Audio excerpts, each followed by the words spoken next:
Hey guys, welcome back to my YouTube video channel. How are you guys doing today? I have another presentation to share with you, a case regarding to the Gummy smile. So let's jump right in so I can share the slide and you can see the case, and we can discuss about this case. Those of you who follow me knowing that I'm trying to share my experience and my skill of dentistry for you guys to learn, especially those starting to treat the braces. So this is a case where a patient came in with space in front of her smile, uh, skeletal class 2, and having over jet intraorally. Patient have a lot of space over jet, that you can see more on this picture on the left side. A lot you can see there's some identification of wear and tear of the deep bite due to the deep bite. The bottom teeth seem to be very nice and straight, although there is a minor discrepancy on the incisor edge. So when you look at this case like this, should be a straightforward case to finish the case. Patient was in her late 20, and so just want to share another smile here. This is how she smile. You can see this consider a gummy smile. Have a little chip tube here, little grinding on the I would say parafunctional habitual habit causing the damage of the incisor enamel. These are critical information for you to see. You can see also on the profile of the patient, very sort of a classical African American skeletal class 2 or Asian class 2 occlusion. Now, do you understand that nowadays the philosophy and also the trend that we trying to improve patient aesthetic, but minimize the result or compromise the physiology of the patient. That is called the minimizing the airway space. So typically back in the day, you see this patient, you automatically suggest the patient have upper first bicuspid extraction and pull the teeth back, give the patient nice profile. Yes, you can do that. But the problem is you look at the airway space, you're going to be compromised airway space.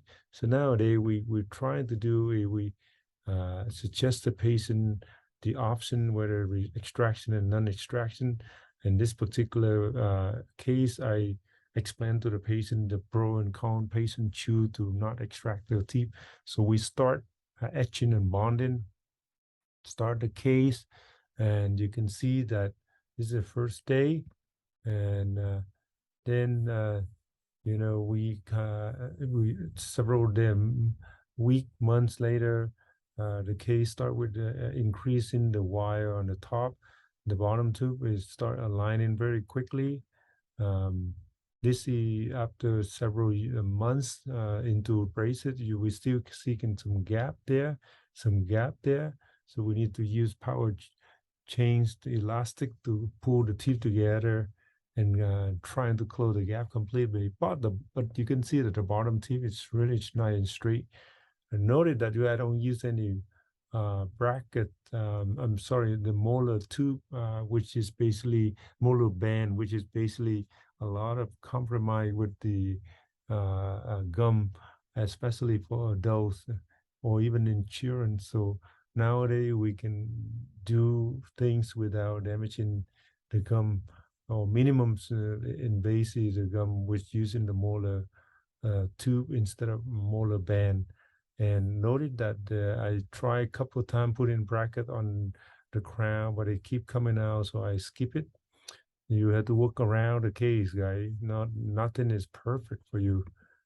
So here's again, this is the before with evidence of deep bite and parafunctional habit, this causing the damage of the incisor edge as well as the lingual surface of the tooth, spade on the bottom tooth a little bit here and there, and super rotate a little bit of rotation of the lower central incisor. But as you can see, when case finishing up, you see quite straight and nice. Now, you noted that also there is the uh, um, issue with the space here. So we did end up um, close to the end of the treatment, a few months. We basically recommend the laser gingivectomy for the patient. And we did all of that to improve her smile. So this is before we start her laser, and this is after, right after. And you can see that this is before and this is after. So in this scenario, now, if typically when we identify that we just need to do the lasers gingivectomy instead of crown lengthening, if we identify, because the reason of this is a pseudo pocket, not because of the compromise of the bony architecture causing the gum to like this. The other thing is patient have habit of smoking. So there is a problem uh, of having the tube heal, the gum heal properly during orthodontist treatment and after laser. So this is the result after 6 weeks of taking off braces. It's not taking off the braces, but taking but done the laser. And this is the picture of the right after the treatment that we took out the bracket and we took the photo. And so I want to show you this is before, this is during the treatment, and this is right after taking off braces. The case is not perfect. As you can see, the gum is still regrow a little bit, but this is because I mentioned to you, patient is a smoker. I encourage her to stop smoking and get back to hygiene and improve it. And so I will follow up with her case, but as you can see, there's a great improvement. You see again, intraoral photo, the top first line is the before, during the treatment, and this is right after the uh, brackets being removed. Um, Again, this is on the before and this is after, everything straight. This is before and this is after and after right here on this side, both of these are, and then this is the lower is before and this is after. You can see very straight teeth. Anyway, this is the final result.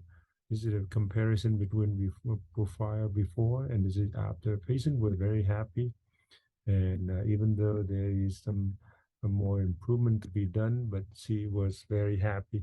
And so just want to share with you. If you feel have any question, you feel free to let me know. Just want to share the K, and of course in during these type of presentation, there's a lot of things I might skip, miss out. My goal is to share to you guys as a general dentist.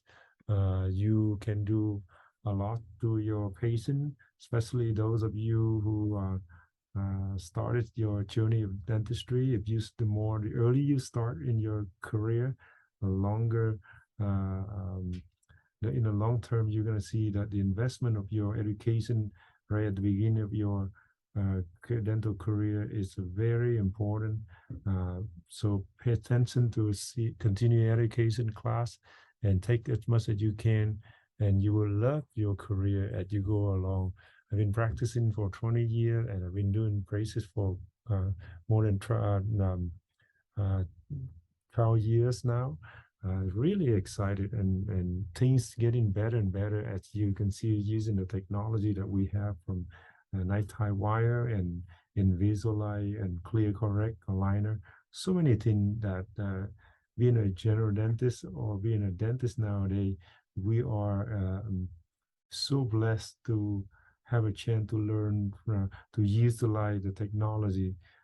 So my prediction is in the future, in the next 5 to 20 years from now, there is so much change in dentistry that if we don't uh, anticipate and if we don't try to update ourselves, the knowledge from the latest now technology, we are going to be way behind, way behind. Doesn't matter what school you go into.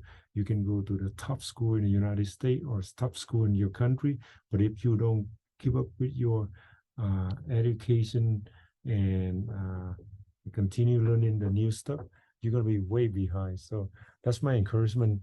Hope to this video help you guys to encourage you guys to do things that beyond your